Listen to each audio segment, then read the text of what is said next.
welcome to the Intel Brief, your daily intelligence briefing on global geopolitics. Today is Wednesday, 18 December. I'm your host Daniel, the founder of HM Intelligence, and every weekday we bring you not just the news, but the so what from the events and decisions that shape our world. So grab a coffee and get ready to be informed.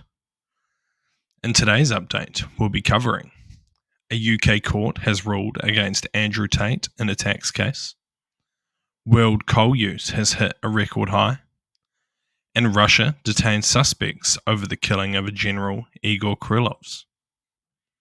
So firstly, a UK court has ruled the British police can seize over £2 million from controversial influencer Andrew Tate and his brother Tristan, who are currently facing charges in Romania for human trafficking and sexual exploitation of minors. The Devon and Cornwall police labelled the brothers as serial tax evaders, revealing they have failed to pay taxes on approximately £21 million of profit from their online ventures, including War Room, Hustlers University, and OnlyFans, between 2014 and 2022.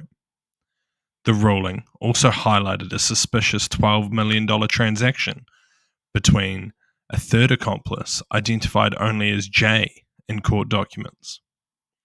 Tate's public statements, including a video in which he bragged about not paying taxes in England, further undermined his defence, which claimed the transfers were standard business transactions. In response, Tate denounced the decisions as a coordinated attack against himself by the system.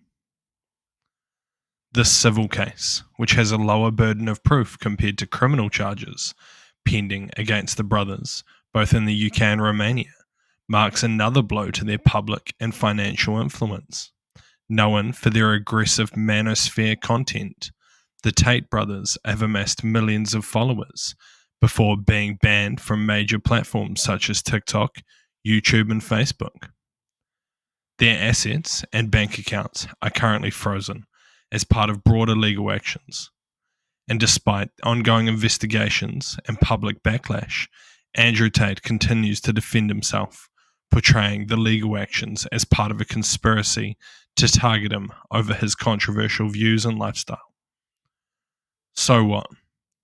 It's quite funny to see that some of their videos have come back to bite them in the ass. While it is possible that their controversial statements online may have encouraged extra scrutiny against their actions, it seems likely that they are guilty of several crimes. Regardless, their die-hard support base will always continue to defend them until the end.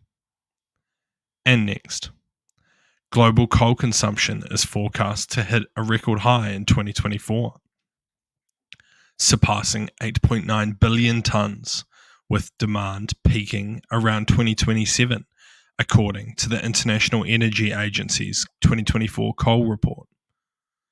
The rebound in coal use since the COVID-19 pandemic highlights the challenges in phasing out high-polluting fuel despite urgent warning for climate change. The surge in coal consumption comes as 2024 is expected to be the hottest year on record, reinforcing the growing urgency for countries to transition to cleaner energy sources. Emerging economies such as India and Indonesia are driving the demand, alongside China, who accounts for a third of global coal use and is expected to reach a record 4.9 billion tonnes of consumption. Despite China's significant investment in renewable energy, its reliance on coal remains critical due to rising electricity needs.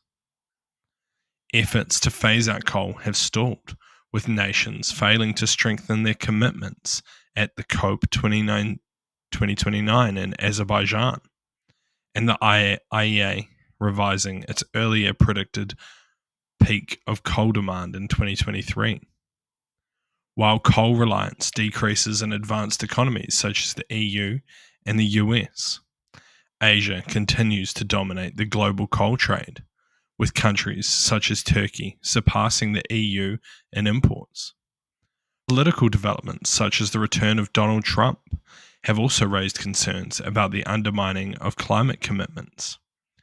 IEA director emphasized that despite rising electricity consumption, coal demand is expected to plateau in 2027, reflecting the slow transition to sustainable energy sources. So what? It seems likely that the only way to ensure energy security while limiting environmental damage is through the use of nuclear energy. In particular, new emerging technologies around small modular reactors could significantly improve the turnaround time for design and build for this type of infrastructure.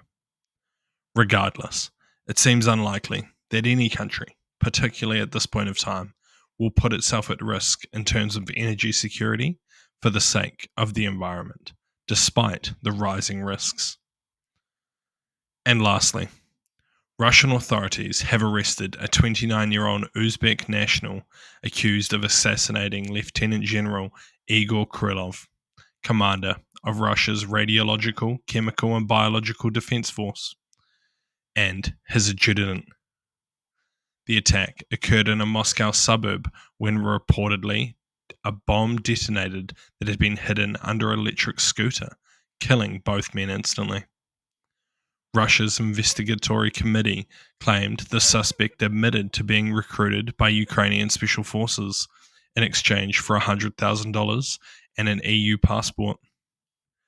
While the Russian Federal Service Security Bureau labeled the incident as a terrorist attack, Ukrainian sources tied to intelligence unofficially claimed responsibility for the assassination, marking it as a retaliation for Kirillov's alleged involvement in ordering the use of banned chemical weapons in Ukraine.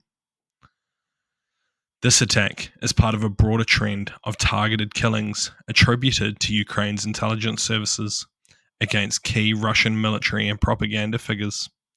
These operations have included the 2022 car bombing of Alexander Dugin's daughter and the December 2023 killing of a defected Ukrainian lawmaker in Moscow. Ukraine's SBU appears to be increasingly focused on high-ranking military specialists in response to the latest assassination. Russia plans to address the incident with the United Nations Security Council, with officials vowing to find and punish those involved. So what? Though it is highly likely that Ukrainian intelligence is responsible for the attack, it seems unlikely that the guy who has been arrested is the legitimate assassin.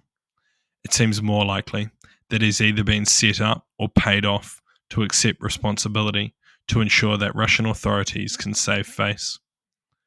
Though Russia is well within its rights to complain to the UN, it is almost certain that nothing will come of this. Additionally, Ukraine will likely to continue these types of operations, but likely against opportunity targets rather than going through a systematic process. Thank you for listening to the Intel Brief, your daily intelligence briefing on global geopolitics, brought to you by HM Intelligence. If you want to support the podcast, tell your friends to help them stay informed and leave us a 5-star review. Or if you want to learn more about intelligence, why not take one of our courses? They're all online, self-paced and affordable. Thank you for listening. I've been your host, Daniel, and I'll